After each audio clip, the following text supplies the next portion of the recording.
بسم الله الرحمن الرحيم. الحمد لله رب العالمين، والصلاة والسلام على خاتم النبيين سيدنا محمد وعلى آله وصحبه أجمعين، وبعد.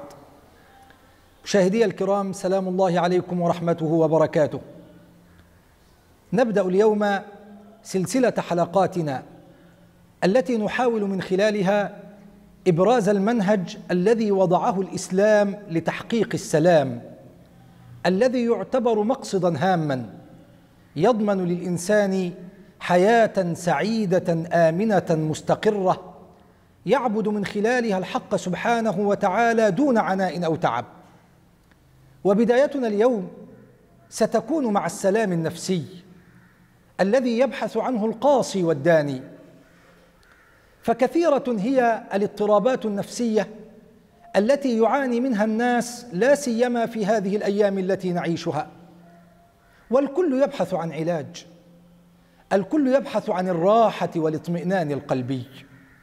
وهنا أقول: لو حققت ودققت ستجد العلاج بين يديك، فالإسلام وضع لنا الوسائل التي تحقق لنا السلام النفسي، وأول هذه الوسائل بعنوان أسلم تسلم. هذه أول جرعة دوائية إيمانية تنزل بردا وسلاما على قلبك. إذا كنت تريد أن تعيش في سلام نفسي يجب أن تسلم وتسلم، والمعنى الذي نقصده بالإسلام هنا هو التسليم المطلق والانقياد الكامل لكل ما يأتيك من قبل الله عز وجل. فالمؤمن الحق هو الذي يتلقى كل ما يأتيه من الله عز وجل بكامل الرضا والتسليم، فالتسليم يمثل مركزية الإيمان ومحوره، لأنه علامة على كمال يقينك بوجود الله عز وجل، وأنه سبحانه هو وحده المتصرف، وأنه سبحانه صاحب العلم المطلق والقدرة المطلقة. ولذلك نجد الحق سبحانه وتعالى جعل شرط الإيمان التسليم، فقال تعالى: إنما كان قول المؤمنين إذا دعوا إلى الله ورسوله ليحكم بينهم أن يقولوا سمعنا وأطعنا وأولئك هم المفلحون.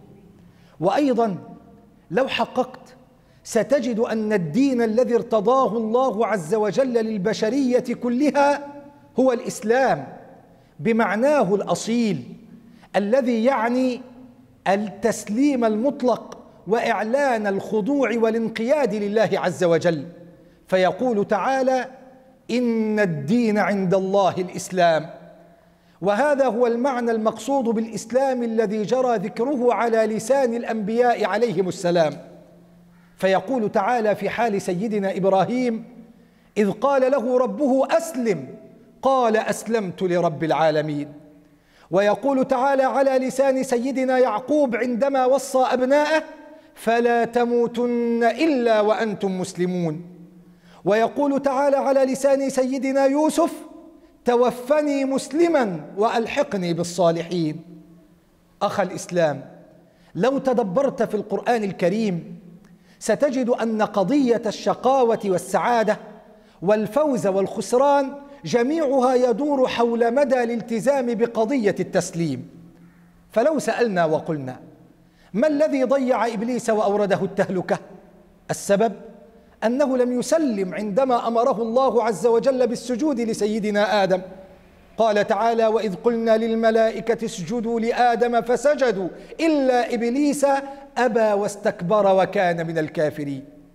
ولو سألنا وقلنا: ما الذي ضيع بني إسرائيل؟ السبب أنهم تحيروا وتشككوا، ففي قصة البقرة لم يسلموا، وعند دخول القرية لم يسلموا، فاستحقوا الشقاوة والخسران. وعلى النقيض لو سألنا وقلنا: ما الذي يفعله التسليم بالإنسان؟ التسليم بلسم يداوي الجراح، التسليم دواء ينزل بردا وسلاما على القلوب. تأمل معي موقف سيدنا إبراهيم عندما أمره الله بذبح ابنه سيدنا إسماعيل. ما الذي فعله؟ هل تحير؟ هل تشكك؟ لا، ولكنه أسلم وسلم لله. فماذا كانت النتيجة؟ كانت النتيجة سلاما من الله، سلام نفسي يفرح القلوب ويسعد النفوس. اقرأ معي قوله تعالى: فلما بلغ معه السعي قال يا بني إني أرى في المنام أني أذبحك فانظر ماذا ترى. قال يا أبت افعل ما تؤمر ستجدني إن شاء الله من الصابرين. فلما أسلما وتله للجبين وناديناه أن يا إبراهيم قد صدقت الرؤيا إنا كذلك نجزي المحسنين إن هذا لهو البلاء المبين وفديناه بذبح عظيم وتركنا عليه في الآخرين سلام على إبراهيم. نعم والله، التسليم مفتاح السعادة الحقيقية وتفريج للهموم. فمن يتلقى أوامر الله بكامل الرضا وكامل التسليم سيعيش في سعادة حقيقية وسلام نفسي. فالله ربي لا أريد سواه، هل في الوجود حقيقة إلا هو؟ النمل تحت الصخور الصم سبحه، والنحل يهتف دوما في خلاياه، والناس دوما يعصونه فيسترهم، والعبد ينسى وربي ليس ينساه. نسأل الله العلي القدير أن يجعلنا من المسلمين لأمره الراضين بقضائه وقدره، إنه ولي ذلك والقادر عليه. وصلى الله على سيدنا محمد وعلى آله وصحبه وسلم.